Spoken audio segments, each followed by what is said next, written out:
Untung aku. Ya, maaf. Oke. Hari ini pembahasan soal geografi SMA MA sederajat bab 1 semester 1 kurikulum 2013. Nomor 1. Karawang saat ini merupakan kawasan lumbung padi Jawa Barat, tetapi belum tentu untuk masa yang akan datang. Hal ini merupakan contoh dari konsep, di sini jawabannya D, interaksi keuangan. Kita lihat semua jawabannya. Yang A, keunikan wilayah.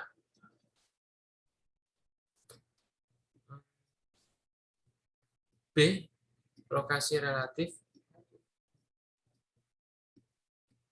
C, relasi wilayah. D, interaksi keuangan. E, perubahan yang terus-menerus.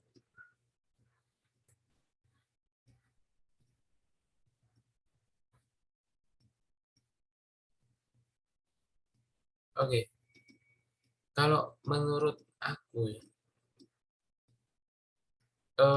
ini kan soalnya kan contoh, maksudnya dari pernyataan tersebut itu merupakan contoh konsep apa gitu ya.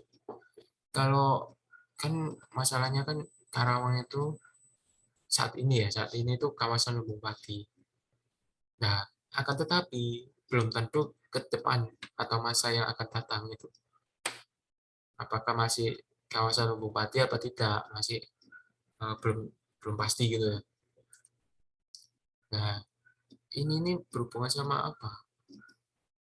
Jawaban D ini interaksi keuangan. Itu sepertinya itu apa itu jawaban yang tidak ya atau kecuali ya. Kalau yang A itu yang benar, A B C E. A B C itu benar. Yang A itu keunikan wilayah. Ya, keunikan wilayah itu ya bisa berubah-ubah. Terus lokasi yang relatif. Lokasi yang relatif itu ya juga termasuk ya mempengaruhi. Terus relasi wilayah sama kayak yang A, relasi itu hubungan wilayah.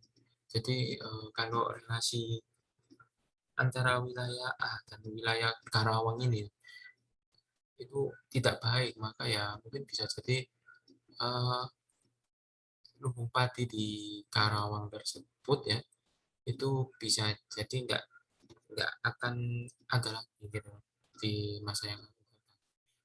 Terus yang itu perubahan yang terus menerus itu ya pasti ya, yang konsep tersebut itu yang memengaruhi kasus tersebut.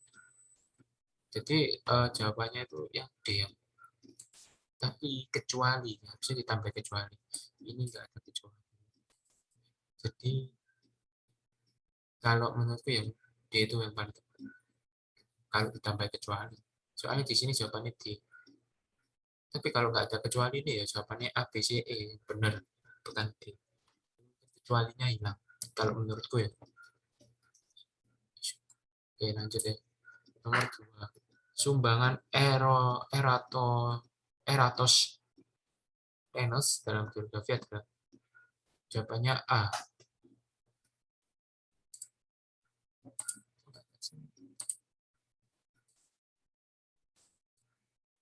Sorry belum ya ini ya. Sumbangan Eratosthenes dalam geografi adalah kita cari di apa itu Eratos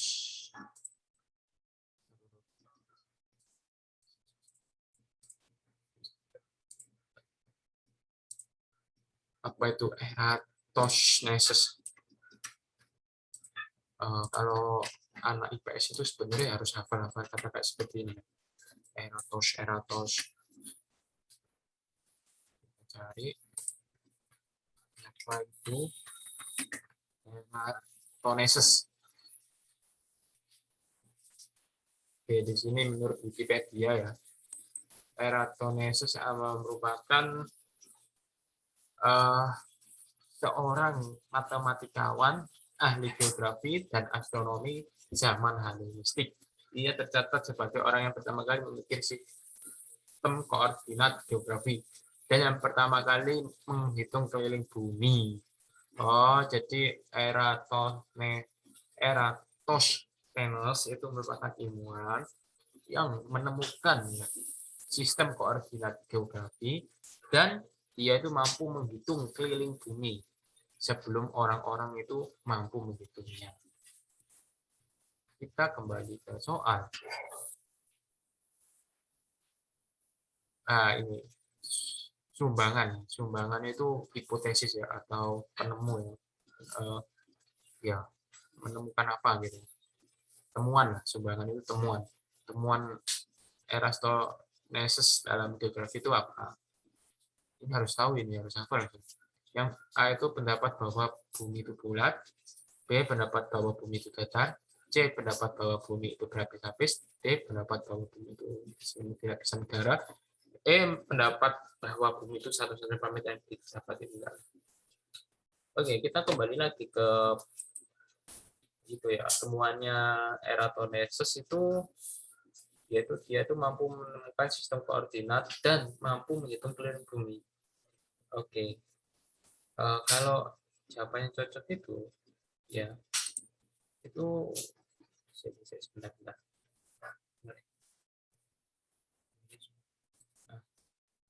Yang paling cocok itu kalau bumi itu datar itu nggak ada kelilingnya ya.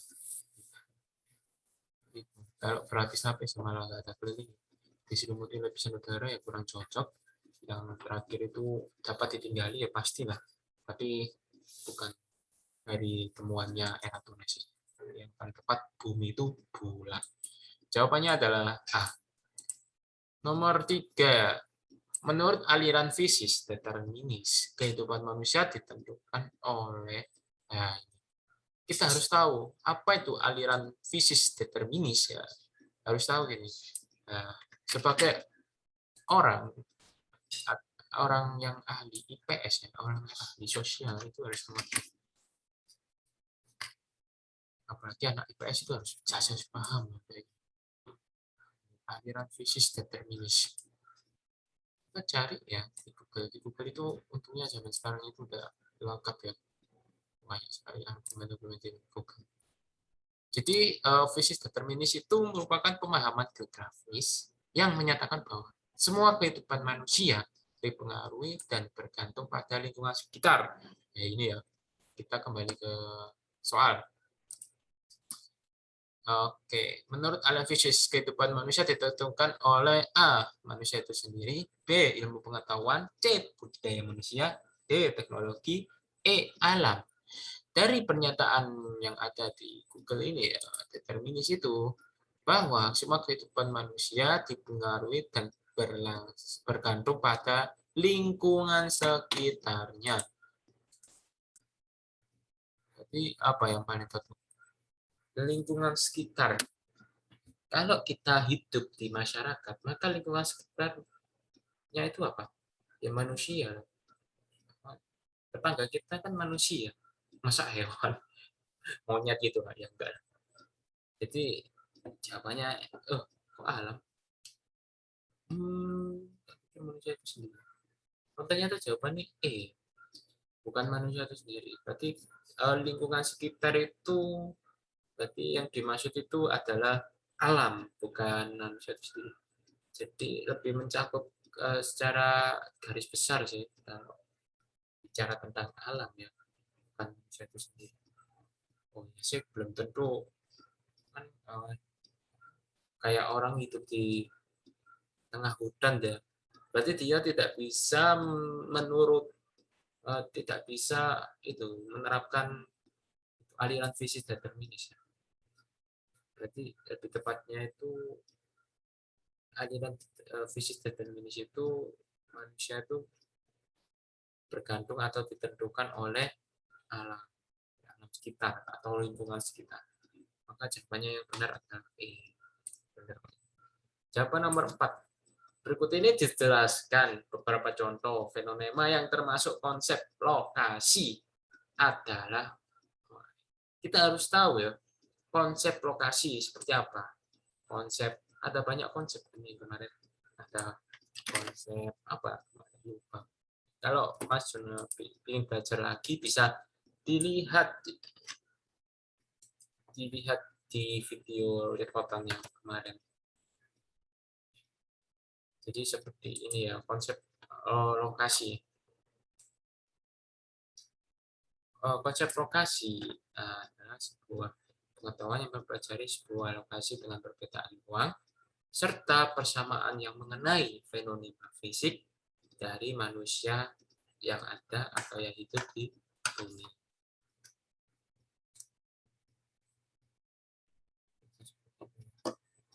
Intinya kita kasih intinya yaitu pengetahuan yang mempelajari ya tentang lokasi dengan perbedaan ruang serta persamaan fenomena fisik pada manusia di bumi. Intinya gitu. Kita lanjut ke soal yang nilai tanah untuk permukiman menjadi murah apabila dekat dengan tumbuhan sampah. Harga rumah semakin mahal apabila mendekati pusat kota dibandingkan dengan harga rumah di pedesaan. C.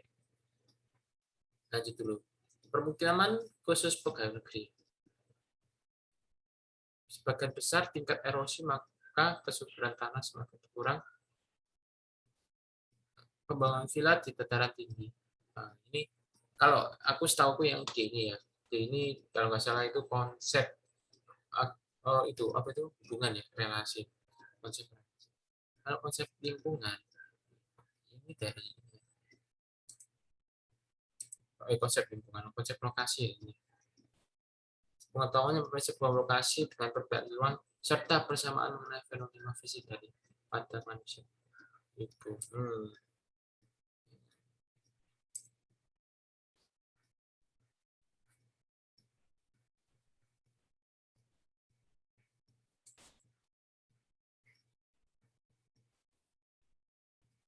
Oh iya ini loh konsep lokasi ada 10 ya.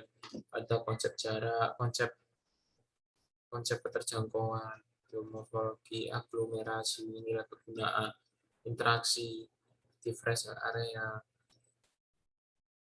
keterkaitan ruang, konsep lokasi, mengatur komposisi objek ruang.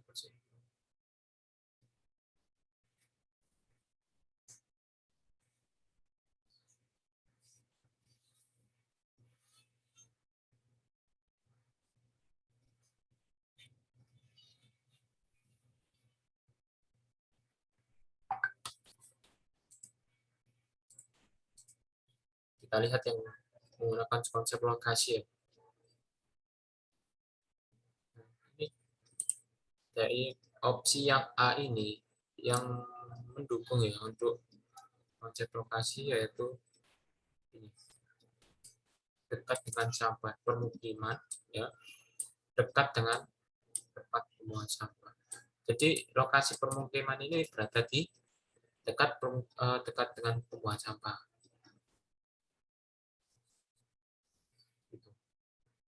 Ini tapi beda kalau yang B. Ini masih mendekati. Jadi belum pasti lokasinya di mana. Jadi masih mengandai-andai. Kalau ini nilai tanah untuk permukiman menjadi murah apabila dekat ya, ini dekat ya. Lokasinya jadi ini udah pasti ini lokasinya. Kalau dekat beda kalau mendekati. Mendekati itu uh, lebih dekat tapi belum pasti di mana posisinya. Bisa dekat itu ada tolak ukurnya, bisa dekat sedikit, dekat jauh, dekat sekali yang bisa. Nah ini dekat biasa yang A. Jawabannya yang A. Yang nomor 5. Suatu lokasi pengertian akan menjadi tempat apabila menunjukkan posisi suatu daerah, memiliki informasi tertentu, dapat menunjukkan kaitan dengan daerah lain, mudah dijangkau, menunjukkan interaksi pada dengan manusia. Yang paling cocok ya jelas yang A tuh ya. Namanya lokasi ya. Namanya lokasi ya itu menunjukkan posisi dari suatu daerah pasti. Lokasi. Kalau memiliki informasi tertentu itu apa? Ya kita lihat ini contoh konsep ini kan ada konsep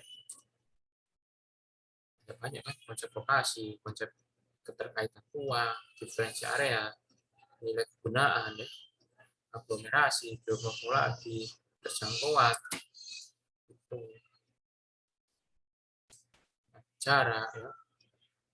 Jadi Mas Yona Mas Yona harus baca-baca lebih banyak ya konsep-konsep geografi agar lebih mudah untuk mengerjakan soal dan lebih diingat ya. Soalnya geografi itu intinya banyak membaca sih. Beda kayak nggak geografi sih, nggak geografi aja sih. Semua mata pelajaran yang ada di IPS itu semuanya harus rajin membaca, harus sering dibaca gitu. Berbeda sama matematika.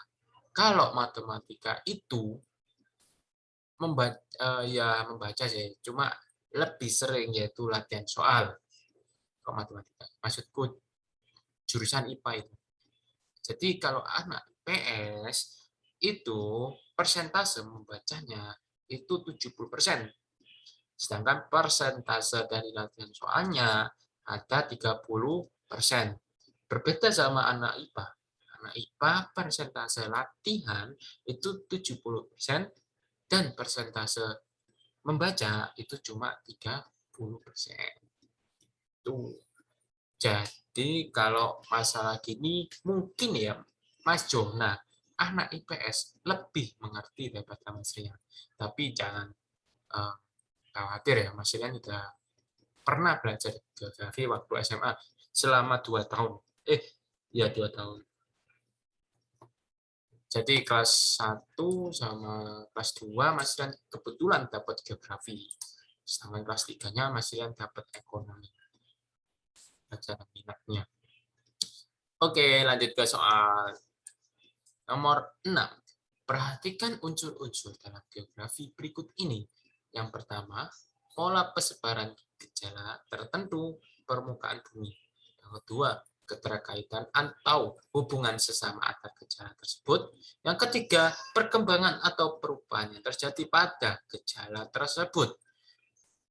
Unsur-unsur tersebut merupakan bagian dari organisasi keruangan, yaitu apa?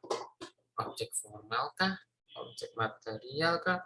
Aspek geografi, konsep geografi kah? Atau pendekatan geografi?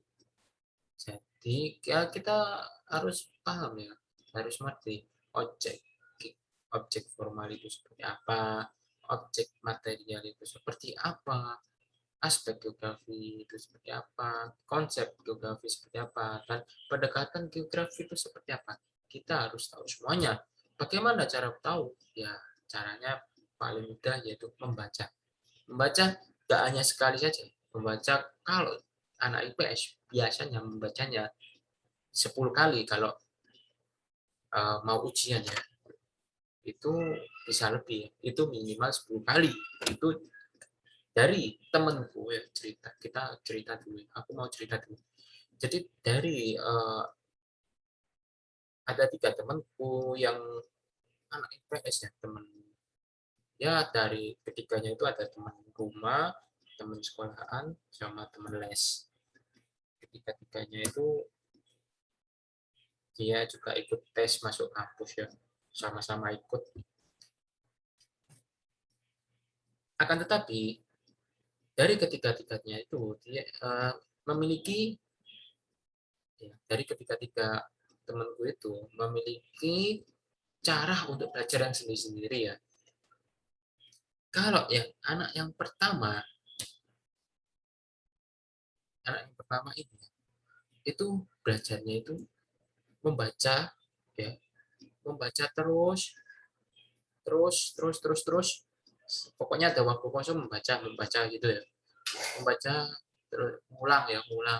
Jadi satu bab, jadi 2 bab, 3 bab itu dibaca terus runtun ya, sama latihan soalnya dibaca runtun ya sampai selesai. Terus kalau selesai ngulang lagi gitu. Tapi kalau yang temanku yang kedua sama yang ketiga ini, dia tuh belajarnya satu bab. Dan ternyata ya, yang oh ya dari kan tadi kan yang dari ketiga temanku kan yang pertama itu bacanya satu bab, kok satu bab, maksudnya sampai selesai ya, bacanya itu sampai tuntas. Nah, sedangkan dua temanku ini kan bacanya itu satu bab. Tapi porsi membacanya beda-beda. Kalau yang temanku yang anggap saja yang dari SSC ini, dia itu membacanya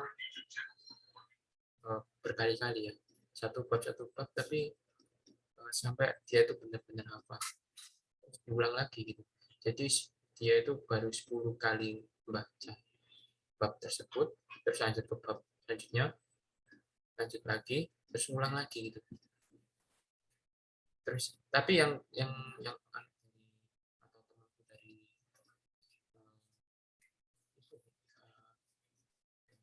kampung ya, itu bacanya ya nggak sering sih, nggak kayak anak yang SSC. Dan ternyata pas waktu pengumuman masuk kampus itu, yang dapat kampus paling bagus itu yang teman SSC, dia dapat UNER di Fakultas Ekonomi.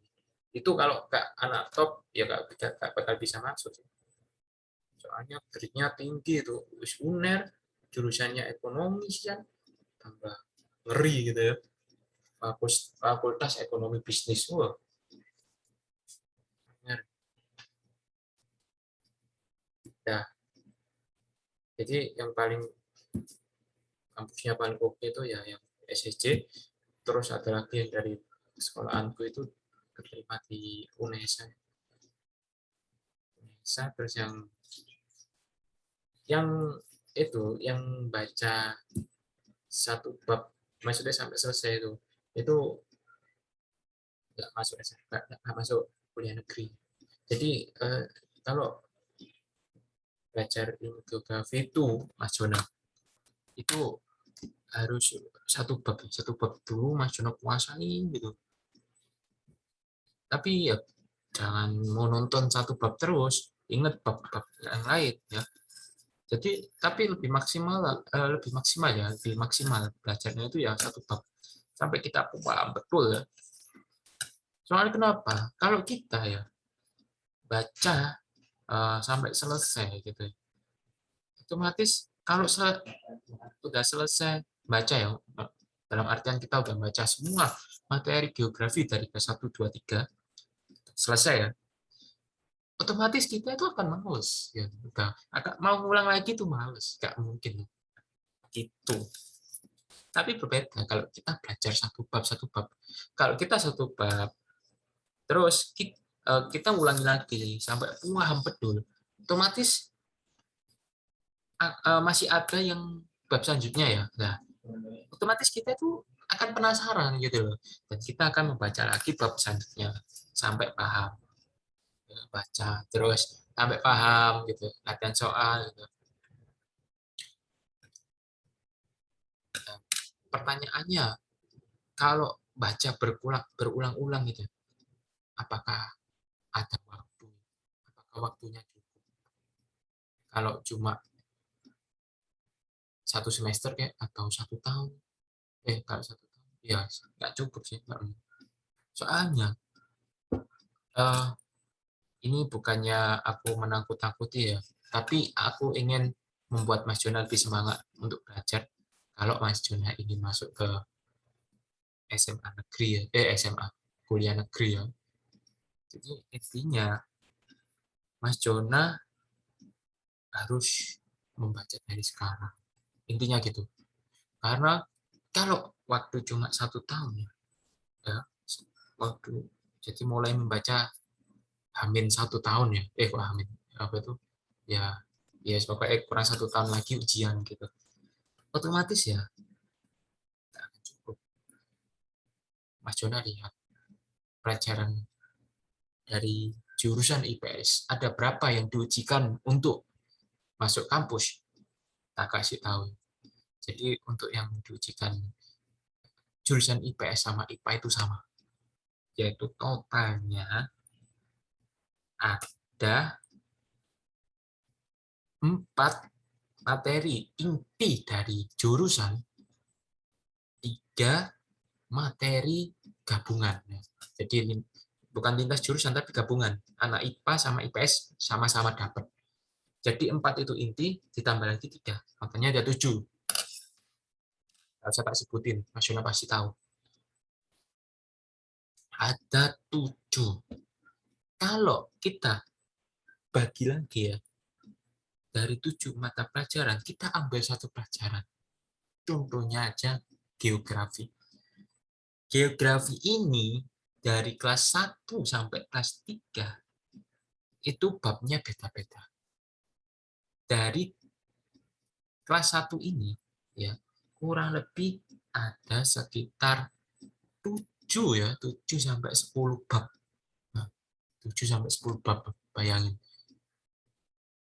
Itu cuma kelas 1 ya, belum lagi kelas 2 dan kelas 3. Ya, ayo dihitung itu berapa itu babnya yang harus dibaca. Jadi kalau waktu 1 tahun itu nggak cukup. Tak kasih tips juga dari temanku yang keterima di UNER. Dia itu udah nggak baca lagi. Jadi maksudku dia itu pas ujian kurang 1 bulan ya. Itu dia itu tidak buka buku sama sekali, tapi dia latihan soal. Dia biasanya dia itu latihan soal di Google yang buka HP. Dia itu HP aneh. Tapi HP-nya bukan game atau TikTokan atau IG-an. Enggak, ya TikTokan IG-an ya dia tetap, tapi nggak sering-sering gitu. Intinya nggak berlebih.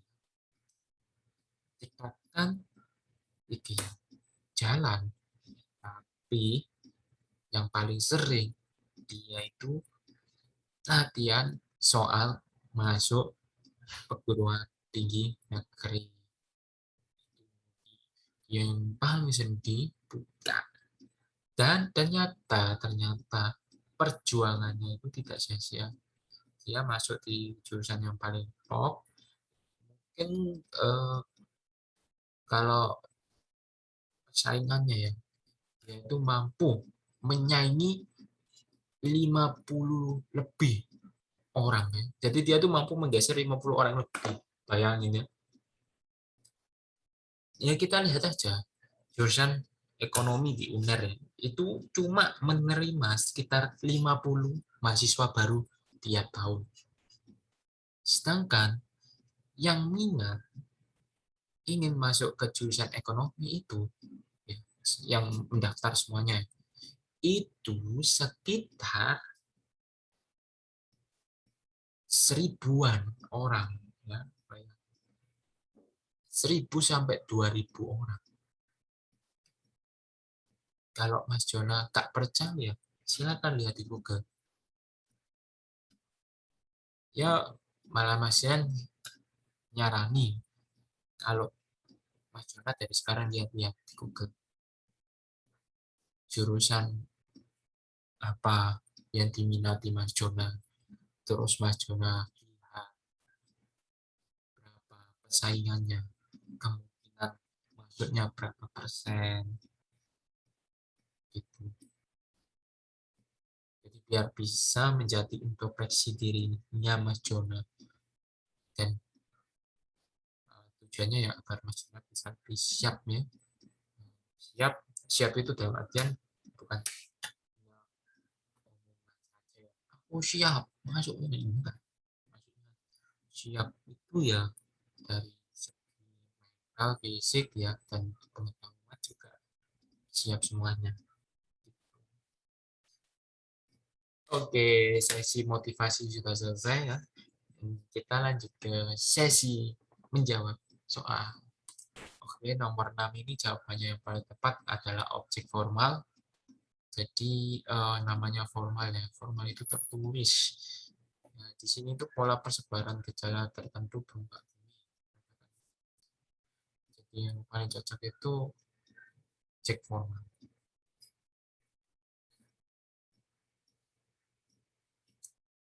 Dan juga jawaban nomor 7, konsep geografi. akan muncul dalam kaji fenomena banjir adalah ini asik ini. Yang A, hujan, pemukiman lereng dan hutan. B, erosi tebing air tanah dan batuan. C, kerusakan hutan, hujan sungai dan sampah. D, sedimentasi, tanah vegetasi dan muara. E, sampah pemukiman rata-rata dan erosi. Kita tinjau jawaban yang A. Hujan bisa jadi permukiman, permukiman belum tentu ya, belum tentu masuk. Permukiman ini bisa permukiman yang berada di dataran rendah, di dataran tinggi, bisa jadi permukiman yang bersih, bersih tanpa ada sampah. Terus ya, karena nggak ada sampah itu ya, maka salurannya nggak ada yang tersumbat, ya bisa jadi seperti itu. Jadi pemukiman ini belum tentu benar ya, jadi belum bisa dijadikan jawaban yang valid. Untuk selanjutnya yaitu lereng. Lereng itu kan pasti berada di dataran tinggi ya. Otomatis tidak ada hubungannya sama banjir. Hubungannya paling tepat adalah apa? Longsor. Untuk hutan ada hubungannya, masih berhubungan. Oke, erosi. Erosi itu penipisan tanah. Hmm, Kalau erosi penipisan tanah itu belum tentu sih. Ya, apalagi ada tebing, ya, tambah jawaban B itu salah. Yang C, kerusakan hutan pasti benar. Hujan benar. Sungai, sungai itu pasti ada kaitannya, gitu ya. Sampah, wah sampah itu paling besar ya pengaruhnya. Jadi kalau dilihat dari jawaban nomor 7, yang paling tepat adalah yang C. Lanjut nomor 8. Penduduk dunia cenderung menempati wilayah yang banyak menderita dan air dengan topografi yang datar. Salah satu konsep esensial menurut J. Warman yaitu ini kemarin itu kan udah tak jelasin ya, kayak mendirikan tenda ya. Tak simulasikan mendirikan tenda saat kita daki. Kalau menurut Mas Jona, enakan mana mendirikan tenda di wilayah datar terus ada air yang mengalir ya, maksudnya ada sumber air, atau di tengah hutan? Ya pasti Mas Jona jawab menjawab yang itu, yang ada sumber air. Berarti berarti Mas Jona betul kalau Mas Jona menggunakan konsep yang bernama aglomerasi. Jadi ada aglomerasi itu seperti apa? Ya, konsep aglomerasi yaitu konsep sebuah wilayah yang pada pemusatan aktivitas tertentu yang memiliki sebuah keunggulan baik di bidang spasial maupun di bidang spasial itu ya. Jadi gampangannya itu lokasi yang strategis.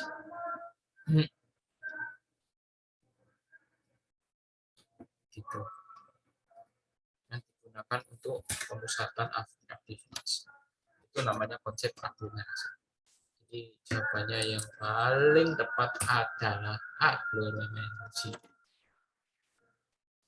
Lanjut ya.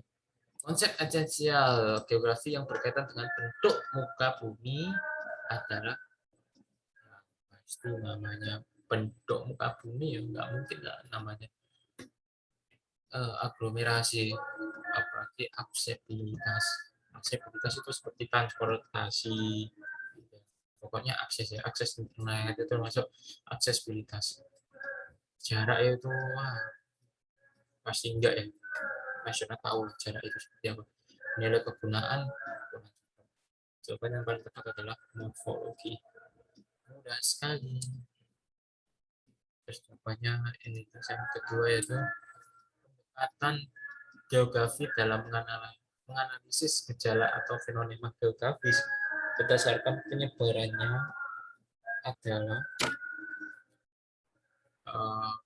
A. Keruangan, B. Kelingkungan, C. Kompleks wilayah, D. Deskripsi, dan C. Kita baca lagi soalnya. Pendekatan geografi dalam menganalisis gejala ataupun fenomena geografis berdasarkan penyebaran. Nah, ini ada garis bawah. Berdasarkan penyebaran.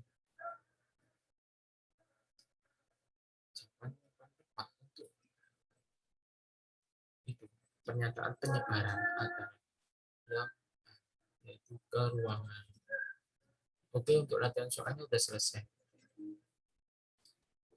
Asia mau bertanya dari penjelasan Mas Rian, apa ada pertanyaan atau tidak jelas?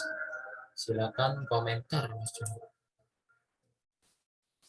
Kalau Mas Jono masih monitoring atau masih mendengarkan, silakan komentar langsung. Saya tunggu sekitar 10 menit.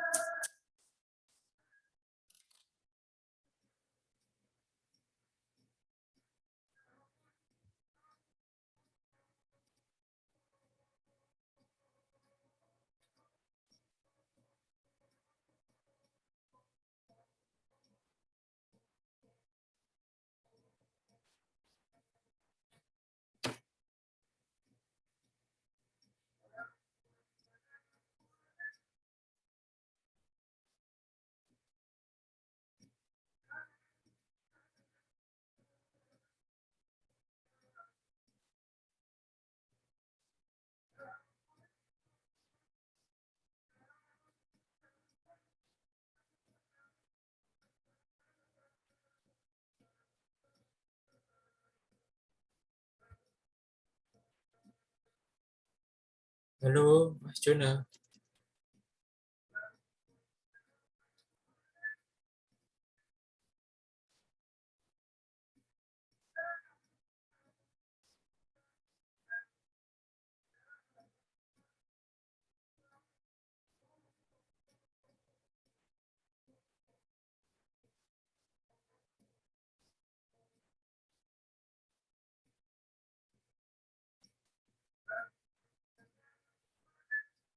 Halo, masih monitoring nggak? Halo.